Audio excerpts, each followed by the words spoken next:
He escrito artículos científicos en revistas top mundiales y en esta serie quiero ver si es posible escribir un artículo científico sobre agujeros negros utilizando la inteligencia artificial. Soy Nabil, investigador, doctor y experto en inteligencia artificial, y en esta serie vamos a ver cómo escribir un artículo científico sobre un tema cualquiera partiendo solamente de una idea o hipótesis. Sea cual sea tu campo, si eres una persona curiosa, este vídeo te interesa. Bueno, mi gente, ¿cómo estamos? Algunos ya me conocen, otros me están conociendo en este momento. Y como digo, hoy vamos a empezar una serie acerca de cómo escribir un artículo científico. Y para ello me voy a ir a un campo totalmente alejado del mío. Como muchos saben, soy investigador. Mi tesis doctoral fue acerca de las interfaces cerebro-ordenador, de cómo poder traducir las señales cerebrales a movimientos reales utilizando algoritmos de inteligencia artificial. Pero en este caso vamos a ver cómo intento hacer un artículo científico desde el principio y cómo lo publico finalmente. Esto está grabado a finales de agosto y mi idea es, durante esta semana, crear este artículo científico basándome en diferentes herramientas que les voy a enseñar, y posteriormente subiremos ese artículo científico a ver si una revista top mundial nos lo publica. Así que si les gusta esta aventura, acompáñenme en esta serie y de paso aprendan a cómo hacer un artículo científico con bases sólidas utilizando herramientas de inteligencia artificial. Pues bueno, ¿qué necesitamos? Necesitamos 4 cosas. Tener una suscripción de ChatGPT Plus que cuesta 20 € al mes. Si no la tienes, también lo puedes usar con el ChatGPT gratis, pero te va a llevar un poco más de tiempo porque vas a llegar al límite. Necesitamos la aplicación de Claude. Claude es una inteligencia artificial como ChatGPT, pero a día de hoy para mí supera a ChatGPT en ciertas tareas, así que también la vamos a necesitar. La aplicación de escritorio. Necesitamos, por supuesto, la revista en la que queremos publicar este artículo científico, que les enseñaré cómo hago yo para valorar y encontrar revistas. Es bastante sencillo. Y por último, y más importante, necesitamos la hipótesis. Aquí es donde yo no les puedo ayudar del todo, porque la hipótesis no es más que la idea feliz que se te viene a la cabeza cuando piensas en un tema. Por ejemplo, en mi tesis doctoral, mi hipótesis fue que podía mover un brazo robótico utilizando el pensamiento. Y para desarrollar mi doctorado, lo que hice fue demostrar que sí se podía o no se podía. Y para eso necesitas hacer una serie de experimentos. Pues en este caso les enseñaré mi hipótesis, se las explicaré, veremos juntos si tiene sentido o no, y la enfrentaremos a diferentes inteligencias artificiales a ver qué me dicen. Así que, punto número 1, vámonos a buscar las herramientas que necesitamos.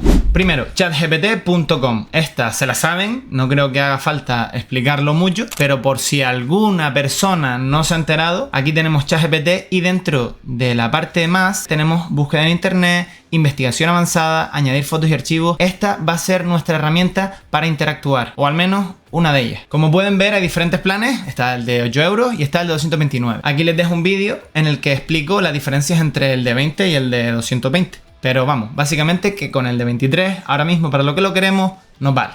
Punto número 2. Cloud.ai. Lo mismo, aquí vienen, se loguean con el Gmail, con la cuenta de Google, y tienen acceso a la versión gratis. También tenemos aquí diferentes tipos de cloud. Tenemos el de 15 y el de 90. Si quieren que haga un vídeo analizando la diferencia, pues por favor déjenmelo en comentarios. Yo tengo ahora mismo el de 15 y lo malo es que aquí te pone que hay un límite. Se renueva cada X horas, pero bueno, a veces puede llegar a molestar porque cuando iteramos mucho, al final llegamos al límite y esto es una jodienda. Entonces lo que vamos a hacer después de loguearnos es descargarnos la aplicación y para ello le damos a Cloud Desktop. No queremos utilizarlo en línea, sino queremos instalarlo en nuestro ordenador. Entonces lo que tenemos que hacer simplemente en el segundo link le damos, vamos a Windows si eres de Windows, vamos a Apple si eres de Apple y simplemente te la descargas. Una vez te la descargas te sale una cosa como esta. Y este va a ser nuestro centro neurálgico. Aquí lo que tenemos que hacer es configurarlo para que en una carpeta de nuestro ordenador Cloud tenga acceso total. Y esto es muy importante porque nuestro flujo de trabajo va a ser tener Cloud en nuestro ordenador conectado a la red, pero que nos va a permitir hacer imágenes, gráficos, tablas, figuras y sobre todo el Word con el artículo científico. Sí, no vamos a tener que escribirlo todo manualmente. Evidentemente la tecnología ha evolucionado y esto pues sería un trabajo un poco difícil. Así que Cloud Desktop, el Cloud de escritorio, es el que nos va a permitir crear nuestro artículo científico muchísimo más rápido, porque ya les digo yo que algún artículo lo escribí a mano, que es una completa locura, un queme, y puedes tardar 2-3 meses en hacer un artículo científico si estás tú solo, si no tienes un grupo de investigación, que era mi caso. Así que importante tener Cloud instalado. Una vez aquí en el escritorio tienen que loguearse, y si se fijan abajo me pone diferentes carpetas y yo lo que tengo que hacer es decirle abrir carpeta. Vamos a crear una nueva carpeta que se llame agujero negro serie y seleccionamos esta carpeta, confiamos en el espacio de trabajo y a partir de ahora todo lo que ve Cloud es esa carpeta.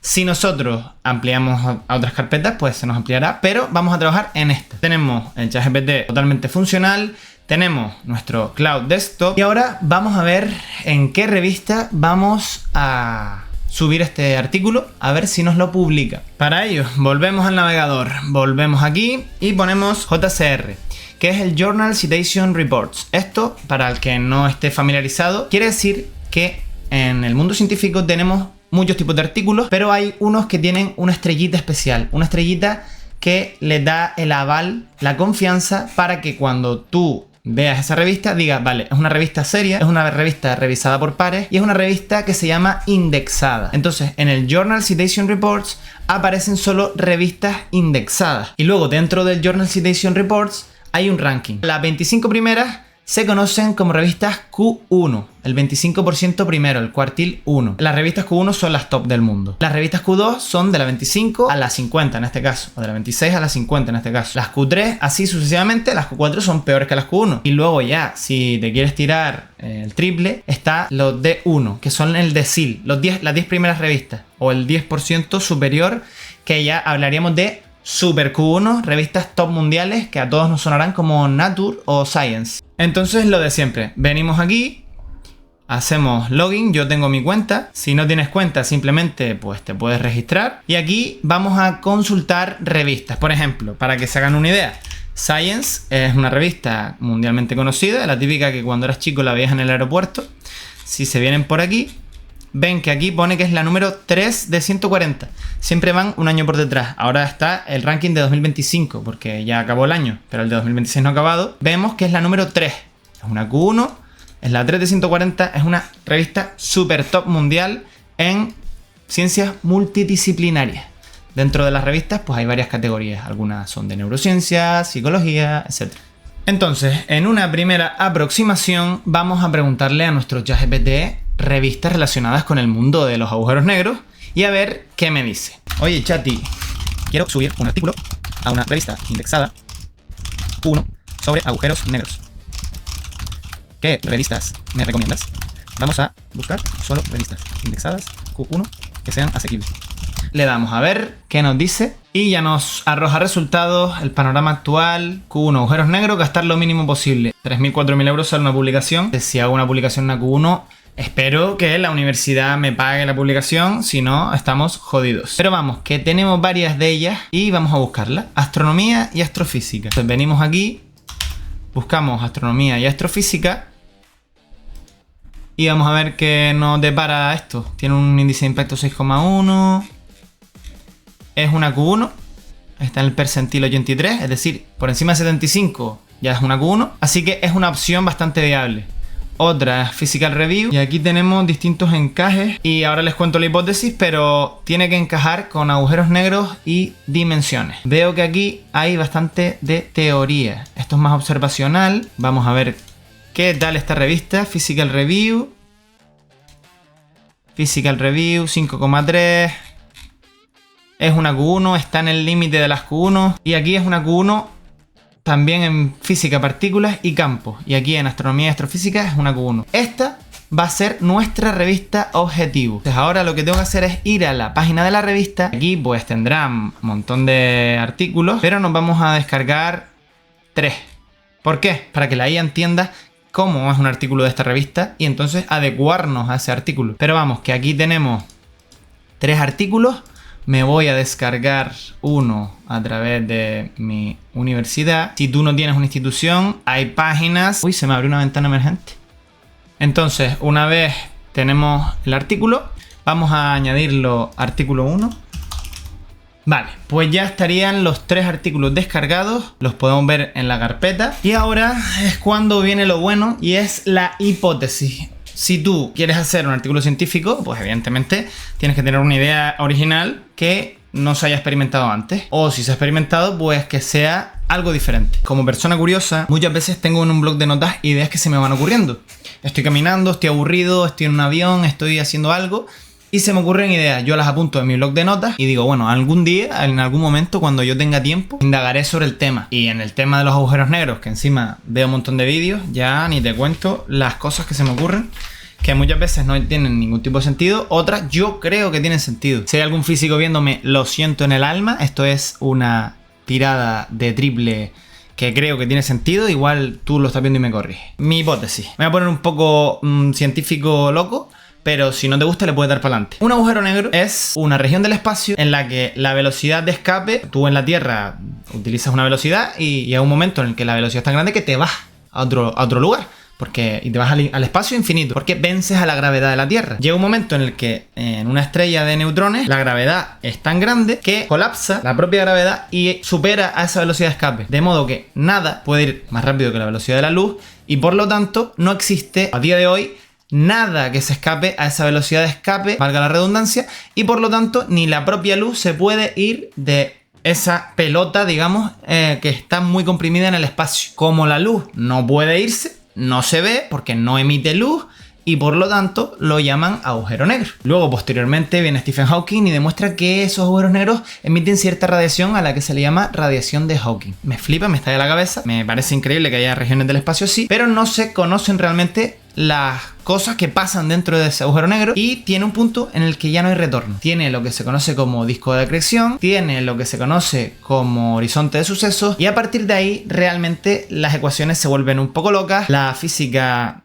cambia totalmente y dicen algunas teorías que el tiempo y el espacio se intercambian. O sea, prácticamente tú en la vida vas caminando en las tres dimensiones, arriba, abajo, izquierda y derecha, y el tiempo pasa sin que tú lo puedas controlar, a no ser que vayas a la velocidad de la luz. Y se supone que en un agujero negro es al revés. Tú estás cayendo sin tener posibilidad de remediarlo hacia el centro del agujero negro, hacia el horizonte de sucesos, pero sí te puedes mover en el tiempo. Y esto es una locura, pero bueno, no voy a indagar en eso. Les voy a contar lo que yo escribí y luego sacamos conclusiones. Mi hipótesis es la siguiente. Se me hace improbable pensar en los agujeros negros como dilataciones espaciotemporales al uso. Básicamente, cuando tú vas a la velocidad de la luz, hay una dilatación del espacio-tiempo y vas más lento que el que te observa en el tiempo. O sea, estás viajando al futuro. Para ti pasa un año, para alguien que te está viendo desde fuera pasan 100. Esto lo han podido ver en películas como Interestelar. Es un fenómeno demostrado y es un fenómeno en el que Albert Einstein pues indagó mucho y se llevó el premio Nobel. O sea, si condensamos tanto la materia en dos dimensiones, imagínense que el agujero negro está en un papel, ¿qué pasaría? Pues que inevitablemente, al colapsarlo tanto, del papel saldría una tercera dimensión, colapsada sobre sí misma. Pues ¿por qué no igual en los agujeros negros? Mi planteamiento es, si tú tienes un agujero negro en dos dimensiones tan colapsado, llegará un momento en el que haya una tercera dimensión, pero estamos hablando en dos dimensiones. Y si hablamos de las tres dimensiones, la consecuencia sería la atracción inevitable de materia hacia una cuarta dimensión que como seres tridimensionales no podemos percibir. Esto explicaría el cambio espacio-tiempo de los agujeros negros, si no me equivoco. O sea, cuando tú eres una persona de dos dimensiones, solo ves lo que está en este plano. Viene una tercera persona con volumen y solo verías el plano. Sin embargo, si te vas a las tres dimensiones, pues verías a la persona de las tres dimensiones. ¿Qué pasa si esto es igual en un agujero negro? Si el agujero negro es el colapso de ese tejido de tres dimensiones y solo podemos ver eso porque la cuarta dimensión es inaccesible para nosotros. Pues bueno, esto es una de las dos hipótesis que yo pues tengo y que me parecen sorprendentes. Y la otra no es tan loca, no es tan exótica. Y justo la pensé, vi un vídeo de mi queridísimo Javi Santolaya y él habló de esto precisamente. Y es que existe teóricamente en las matemáticas la posibilidad de que existan los agujeros blancos. Y estos serían lo contrario a un agujero negro, una masa que desprende materia y energía. Entonces, se me ocurrió, ¿qué pasa si un agujero negro no es más que el agujero blanco de otro universo? Si nuestro tejido se rompe y para nosotros es un agujero negro, pero para otras personas, para otro universo, sería un agujero blanco, sería una cosa, está ahí en el espacio, que expulsa materia y energía de manera loca. Entonces, ¿podría ser el Big Bang de otro universo un agujero negro? Pues esta es mi segunda posibilidad, mi segunda hipótesis, que trataremos de resolver en el capítulo siguiente, en donde vamos a aprender a cómo crear ese artículo científico utilizando Cloud, a cómo preguntarle a ChatGPT cómo buscar información bibliográfica y finalmente cómo redactar ese artículo científico, que lo haremos encantadísimos. Vamos a conseguir esta revista Q1. Así que si te gusta, si tienes preguntas o lo que sea, sabes que me las puedes dejar en comentarios, me las puedes dejar en mi Instagram. Es una serie un poco diferente en la que busco más crear cosas de valor con inteligencia artificial y no solo crear vídeos o fotos, que me flipa y me encanta, no me malinterpretes, pero mi naturaleza científica también tiene algo que decir y por eso este espacio de YouTube para mí, para nosotros y para intentar conseguir algo grande. Así que espero que les haya gustado, nos vemos en la siguiente entrega y adiós.